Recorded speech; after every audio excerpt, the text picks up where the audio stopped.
Hello viewers, আজকে তোমাদের সাথে শেয়ার করছি গেট রেডি উইথ মি। এটা তো র্যান্ডাম একটা গেট রেডি উইথ মি। আজকে হুট করে প্ল্যান হলো যে একটু বাইরে গণেশ পূজা চলছে, তো সেই জন্য বের হওয়ার জন্য একটু র্যান্ডামলি রেডি হচ্ছি। তো সেটাই তোমাদের সাথে শেয়ার করছি। ফার্স্টে ফেসে ময়শ্চারাইজার লাগিয়ে সেটাকে ভালোভাবে ব্লেন্ড করে নিলাম। দেন আমারই শেডের একটা ফাউন্ডেশন আমি অ্যাপ্লাই করছি। এটাকেও আমি খুব ভালো করে ব্লেন্ড করব, যেহেতু খুব গরম সেই জন্য ব্লেন্ড না করলে বেসটা ঠিক করে বসবেই না। দেন আমি এটাকে ভালোভাবে ব্লেন্ড করার পর একটা সেটিং পাউডার নিয়ে ফেসটাকে সেট করে নিচ্ছি ভালো করে। পাউডার না হলে গরমে ভীষণ সোয়েটিং হয়ে যায়। তারপরে আমার শেডের একটা ভালো করে ব্লাশ লাগিয়ে নিচ্ছি, আমি ব্লাশার লাভার। সো তারপরে আমি একটা নিউড শেডের লিপস্টিক অ্যাপ্লাই করে নিচ্ছি।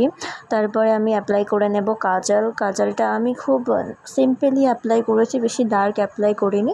তারপরে মাস্কারা লাগিয়ে নিচ্ছি, দেন একটু পারফিউম লাগিয়ে নিলাম। তারপরে এটা হচ্ছে আমার ওভারঅল লুক। কেমন লাগলো তোমরা সবাই জানিও কমেন্ট করে, and like, share and subscribe করে দিও গাইজ। Bye bye.